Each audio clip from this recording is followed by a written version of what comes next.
How's it going, YouTube? Captain OG here with Team KYP. This weekend we ended up having the Scrub League again, and I ended up getting third with a new deck that I've been testing out. You've seen its first incarnation a few months back. It was the Symphonic ABCs. Since then I made a few different adjustments to it. I made it a bit more combo-licious, and I'm really liking the way it's been going. I've been practicing online. I was able to take out the new Pendulum Magicians, a few Zodiac decks with it. True Dracos are still a very, very difficult deck to get over, but with a side deck change here and there, it might be a little bit easier. But we'll see what happens in the future. Anyways, let's get to the deck profile. So, first you start off with 3 Assault Core. Assault Core is really, pretty good, more for recoveries, but there we go. Okay. What it does is basically when it's destroyed from the field to the graveyard, it allows you to recycle one of your A, B, or C pieces back to your hand, besides itself. Which, most of the time you want to leave them in the graveyard, so you don't use that effect too often unless you're really going for recycling plays. B, Buster Drake, amazing card. Basically when it's destroyed from the field to the graveyard, it allows you to search for another piece.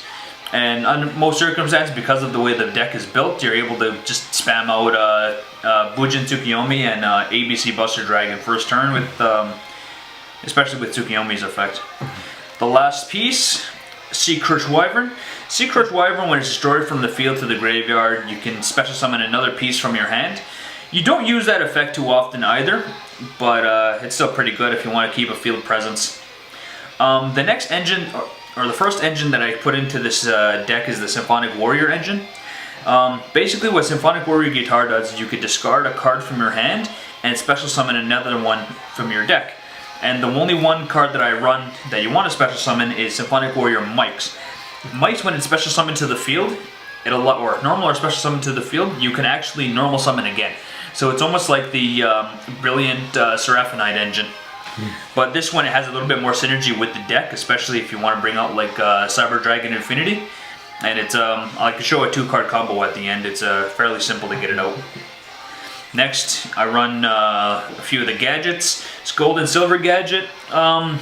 It's pretty standard in ABC decks. This allows you to get out Tsukiyomi and to search out other pieces if you have Union Hanger. But yeah, it's still a really, really good card. It's like instant XYZs on your first turn. So yeah. The next additions I really made to the deck was the Invocation engine. I only run 2 of them because I was finding it really hard to find to get a third Alistair in there, but it actually helped give the deck a bit more combos, getting pieces from your hand to the graveyard. Yeah, combo-licious. And it gives the deck. I ended up adding in the field spell, so it's hard to go negative with this deck because you activate the field spell, you search for Alistair. Alistair searches for Invocation. And most of the time you have either an Earth or a Wind monster in your hand, so it's very easy to fusion summon into Makaba or Raijin. I play 3 hand traps, 2 Ghost Ogres and 1 Maxi. Maxi is just great for going second.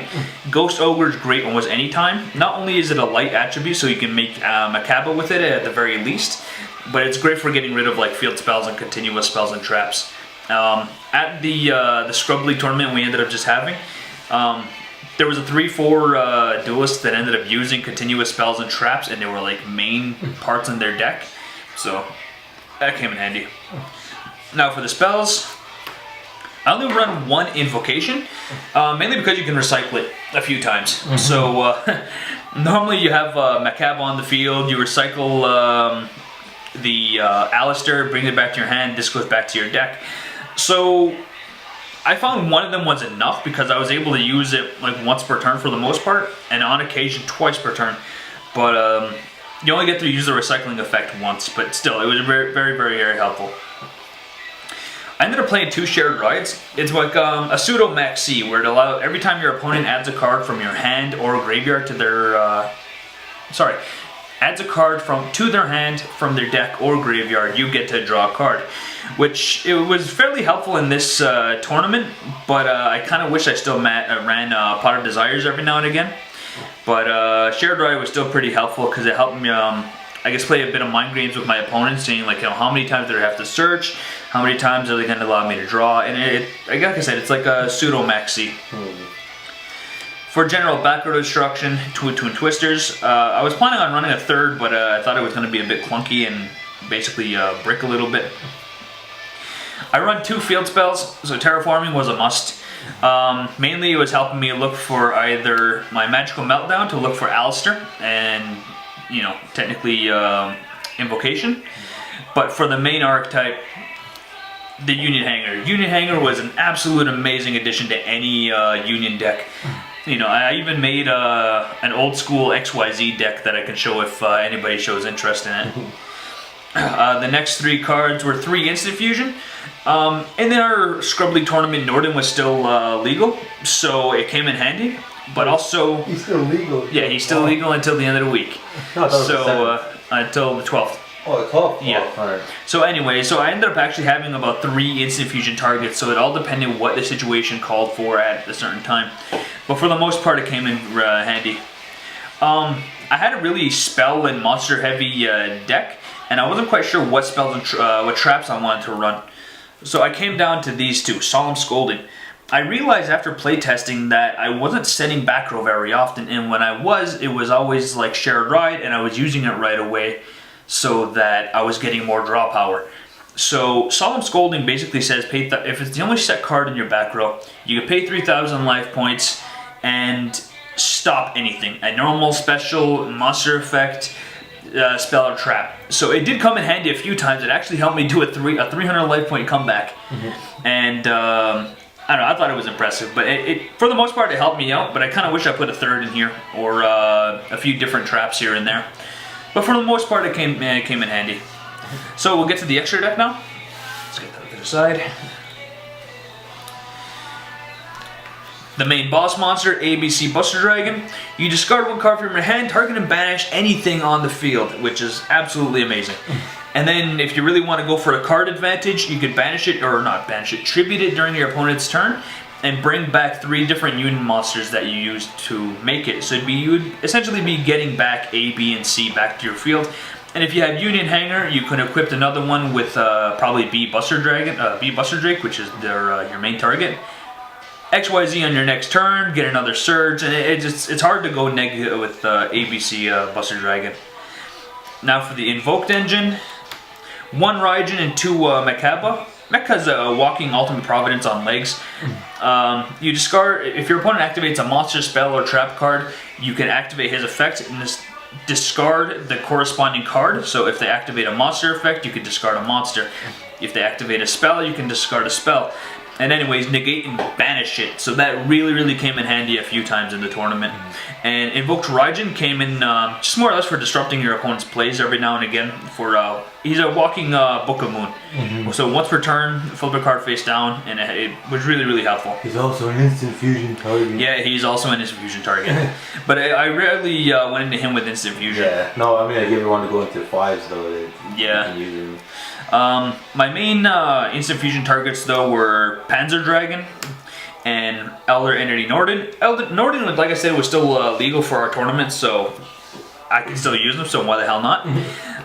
Mainly for like comeback plays for like, you know, Utopia to Lightning, or if I had to, I could go into Abyss Dweller or Castel. Panzer Dragon though, it was rare I used him, but when I use him, it's more or less locking my opponent down with Cyber Dragon Infinity. Speaking of which, Cyber Dragon Nova, Cyber Dragon Infinity, you don't see them out very often, but when it does, it's very helpful, and it's combolicious. I play a small Utopia package. My extra deck I found was very tight, and I had a really hard time trying to keep my extra deck at 15, because, you know, that's the all we have. My last 3 rank 4s, Abyss Dweller, Castel, and Bujin Tsukiyomi. Tsukiyomi, like I said, it's your main combo piece for get out ABC Buster Dragon first turn, Castel for spot removal, and Abyss Dweller for graveyard effects.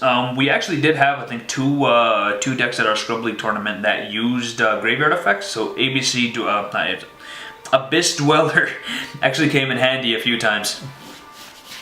Who is that? Oh. Quinn and yeah, who else used it? I don't remember, but there was somebody else who used graveyard effects.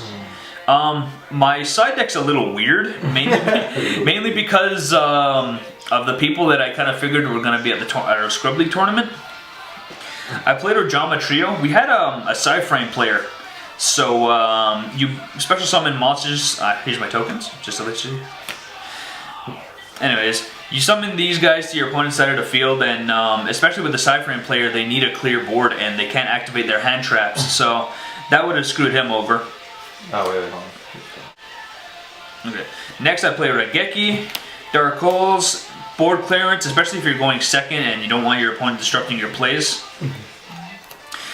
2 set rotations. We had 2, what do you call it, Ancient Gear decks. You also had, what do you call it, like I said, the Sci-Frame player. And this card would have more or less,